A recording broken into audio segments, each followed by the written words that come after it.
오늘의 아침 묵상 주제는 우리의 신앙은 구체적으로 무엇을 믿는 것인가입니다. 성경 말씀은 창세기 15장 6절과 22장 12절입니다.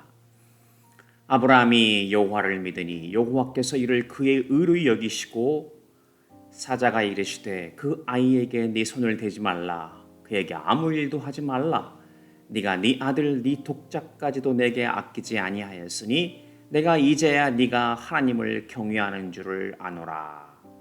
아멘. 많은 사람들이 일반적으로 예수 믿는다고 말합니다.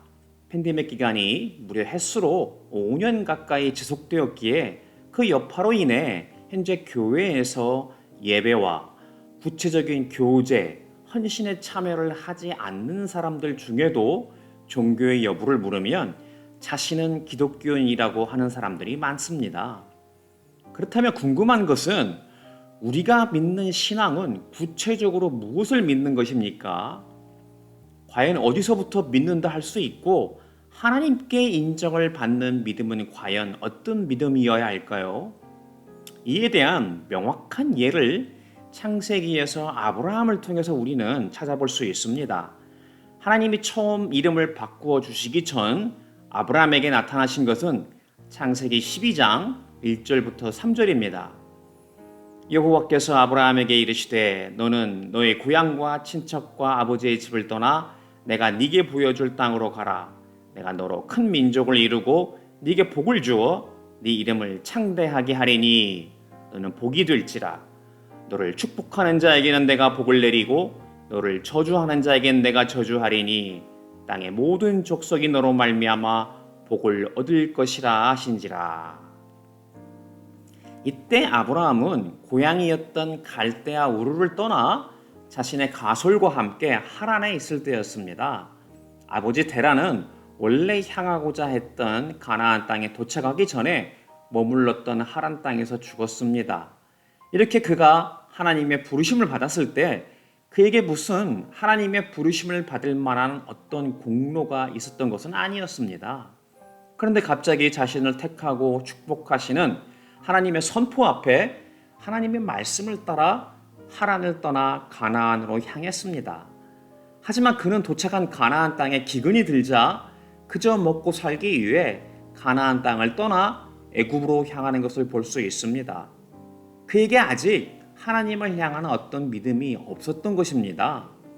그곳에서 아내를 누이라 하며 애굽의 왕에게 뺏길 뻔한 일도 생기는 등 이렇게 믿음 없는 아브라함이었음에도 불구하고 하나님을 그를 지키시고 도우셔서 다시 그를 무사히 가나안으로 들어가게 하시는 것을 볼 수 있습니다.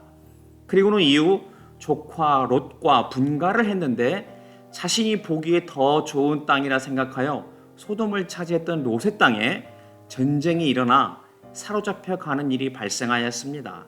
그러자 아브라함은 조카 롯을 구하려 전쟁에 참여하였습니다. 그 과정에서 전쟁에서 이기고 롯을 구했을 뿐만 아니라 당시 하나님의 제사장이었던 살렘 왕 멜기세덱으로부터 축복을 받게 되었습니다. 이렇게 아브라함은 인생 가운데 겪게 되는 우여곡절 속에서 자신을 보호하시며 지키시는 하나님을 점차 깨닫게 되었습니다. 그리고 비로소 창세기 15장에서 하나님이 그와 언약을 세우시고 그에게 하늘의 별과 같이 자손을 주시겠다 약속하자 오늘 주제 본문 중 하나인 15장 6절에서 아브라함이 여호와를 믿으니 여호와께서 이를 그의 의로 여기시고 하는 대목이 나타납니다. 이제서야 아브라함의 믿음이 처음으로 하나님 앞에 인정을 받은 것입니다. 아브라함이 하나님의 언약을 믿었고 그것을 하나님이 의로 여기셨다 합니다. 하지만 그 이후에 아브라함의 인생을 보면 과연 그가 하나님의 언약을 실제로 믿었는지 의심스러운 내용이 계속 나타납니다. 16장에서는 하나님이 약속하신 자식이 좀처럼 쉽게 생기지 않자 아내 사라의 권유대로 여종인 하갈을 통하여 이스마엘을 먼저 낳았습니다. 하나님의 때를 기다리지 못하고 자신의 의지대로 무엇인가를 해보려 하는 전형적인 불신의 대표적인 예라 할 수 있습니다. 사실 우리 대부분의 사람들이 믿노라 하면서도 아브라함이 저질렀던 이러한 불신의 죄를 계속 저지른다는 것을 스스로 자신의 신앙을 반추해 보면 알 수 있습니다. 이러한 어리석음과 불신에도 불구하고 17장에서 하나님은 다시 아브라함과 언약을 재확인하시고 이름을 아브라함과 사라로 바꾸시며 그에게 다시 자식을 주시겠다는 약속을 하셨고 그의 자손을 통하여 영원한 언약을 세우겠다는 말씀도 하셨습니다. 이것은 나중에 살펴보겠지만 아브라함의 자손으로 오신 예수님을 통해 이루어집니다. 이후 소돔과 고모라가 멸망하는 가운데 아브라함은 하나님께 끝까지 그 땅을 멸망시키지 말아달라는 간구를 하고 그럼에도 그 땅이 악하여 멸망당할 수밖에 없게 되자 조카인 롯의 가족만 살아나올 수 있도록 하는 은혜도 경험하게 됩니다. 이렇게 하나님과 동행하는 삶이 많이 축적되었음에도 불구하고 아브라함은 창세기 20장에서 그랄에서 머물 때 또다시 한번 자신의 아내 사라를 누이라 하는 어리석음을 범하는 일이 있었습니다.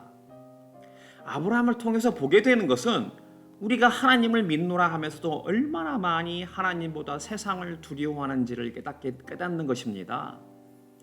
이렇게 우리가 하나님을 믿노라 하면서도 여전히 하나님 앞에 여러 어리석은 죄를 범할 때에도 하나님께서 우리를 긍휼히 여겨주시는 것을 보게 됩니다. 이런 일이 있은 후 1년 뒤인 창세기 21장에서 비로소 사라가 이삭을 낳게 됩니다. 그런 다음 이후 이삭이 장생하였을 때 창세기 22장에서 하나님이 이삭을 번제의 제물로 바치라는 명령을 하십니다. 우리의 이성으로는 도무지 이해가 되지 않는 명령을 하나님이 하셨음에도 불구하고 아브라함이 그때는 말씀대로 순종하는 것을 보게 됩니다. 그러자 하나님이 이삭을 다치지 않게 하시고 순양을 미리 준비하여 대신 번제를 드리게 하신 후에 오늘 주제 본문 중 하나인 22장 12절에서 이제는 더 이상 흔들리지 않은 아브라함의 굳건한 믿음을 높게 평가하시는 것을 마침내 보게 됩니다. 사자가 이르시되 그 아이에게 네 손을 대지 말라. 그에게 아무 일도 하지 말라. 네가 네 아들 네 독자까지도 내게 아끼지 아니하였으니 내가 이제야 네가 하나님을 경외하는 줄을 아노라. 우리가 아브라함의 일생을 통해 알 수 있는 것은 우리가 하나님을 믿노라 하지만 그 믿음의 정도가 천차만별이라는 것입니다. 그런데도 분명한 것은 하나님이 어느 때에 이르러서 택하신 아브라함의 첫믿음을 인정하셨고 또 그가 독자인 이삭을 바칠 때쯤에 이르러서는 아브라함의 믿음을 온전히 인정하시는 것을 볼 수 있습니다. 이렇게 우리가 신앙생활을 하지만 우리의 믿음의 정도에 따라서 어떤 때는 여전히 예수 믿기 전의 삶과 별반 다름이 없는 자신을 발견할 때가 많은 것이 사실입니다. 우리의 믿음이 아직은 연약하기 때문입니다. 여전히 죄책감으로 인해 자기중심적인 우울증과 자기 연민에 빠져 살기도 합니다. 이렇게 자기 자신에 빠져 헤어나지 못하기에 다른 사람의 필요를 돌보거나 채우며 하나님의 사랑을 나누는 일들을 하지 못하는 것입니다. 이는 예수님으로 인해 하나님이 우리의 죄를 대속하셨기에 세상에 매여 사는 것이 아니라 하나님 안에서 자유롭게 사는 믿음의 경지를 여전히 누리지 못하기 때문입니다. 두려움도 마찬가지입니다. 다른 사람에게 상처를 받을 것을 두려워하기에 기꺼이 그들을 돕고 사랑하지 못합니다. 또 미래에 대한 두려움으로 그저 자신의 먹고 살 것을 스스로 해결하려 하면서 하나님께서 주의 나라와 의를 구하는 자에게 모든 것을 더하시겠다는 말씀을 믿지 못하는 것입니다. 여전히 세상을 향한 탐욕 가운데 사는 것이 대표적이라 할 수 있습니다. 세상 물질과 명예, 권력, 쾌락 등을 향한 욕심에 빠져 사는 것입니다. 자신의 삶의 목적이 바로 이것이기에 하나님과 이웃을 향한 사랑보다는 이런 세상의 탐욕에 집중하고 오히려 하나님과 이웃을 자신의 욕심을 채우기 위한 도구로 삼게 됩니다. 하지만 아브라함이 이성적으로 이해가 되지 않을지라도 마침내 하나님의 말씀에 순종하였던 것처럼 자신의 미래를 향한 하나님의 언약에 대한 온전한 믿음에 이르게 될 때 비로소 우리는 죄책감과 두려움, 탐욕에서 떠나 하나님의 우리를 향하신 사랑을 바라보며 다른 사람들과 그 사랑을 나눌 수 있게 됩니다. 우리의 삶의 목적과 사랑을 하나님의 뜻과 일치시키고 오직 하나님의 이름의 영광을 위해 우리 자신의 세상적 명성과 안락을 추구하는 것을 포기하며 그분의 세상을 향하신 목적에 동참하는 것입니다. 이것이 가장 큰 인생의 행복이요 영광이며 복임을 깨닫고 순종하는 것이야말로 바로 하나님을 향한 믿음입니다. 디모데전서 6장 12절입니다. 믿음의 선한 싸움을 싸우라. 영생을 취하라. 이를 위하여 네가 부르심을 받았고 많은 증인 앞에서 선한 증언을 하였도다. 그래서 우리는 우리의 인생 가운데 날마다 하나님의 말씀을 통하여 배우고 익히며 적용하며 삶으로 우리의 죄책감과 두려움, 탐욕과 싸워야 합니다. 굳건한 믿음을 통하여 하나님이 허락하실 영생을 취하는 삶을 사는 것입니다. 하나님이 바로 이것을 위하여 우리를 부르셨기에 우리가 많은 증인들 앞에서 선한 증언을 하는 삶을 살아야 하는 이유입니다. 오늘도 이 믿음으로 주님 다시 오실 때까지 부르신 소명과 맡기신 사명을 감당하는 복된 지체들이 되기를 주님의 이름으로 축복합니다. 기도하겠습니다. 하나님 아버지, 저희가 예수를 믿노라 살면서도 여전히 세상 속에서 죄책감과 두려움, 탐욕에 빠져 하나님의 언약을 이해하지 못하고 믿음 없이 살았던 것을 회개합니다. 오늘 아브라함의 인생을 통하여 그럼에도 불구하고 우리를 부르시며 언약하시는 하나님의 선하심과 인자하심을 깨닫게 하셨습니다.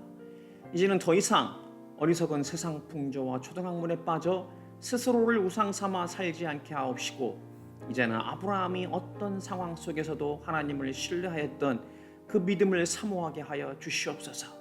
믿음의 선한 싸움을 통하여 우리의 삶의 목적과 사랑을 하나님의 뜻과 일치시키고 오직 하나님의 이름의 영광을 위해 살게 하여 주시옵소서. 이 땅을 향하신 하나님의 창조 목적에 동참하는 복된 하나님 나라의 백성이요 예수 그리스도의 제자가 되게 하여 주시옵소서. 예수님 이름으로 간절히 기도드립니다. 아멘. 오늘도 주신 말씀으로 묵상하며 기도함으로 하루를 시작하고 세상 가운데서 승리한 삶 살 수 있기를 축복합니다.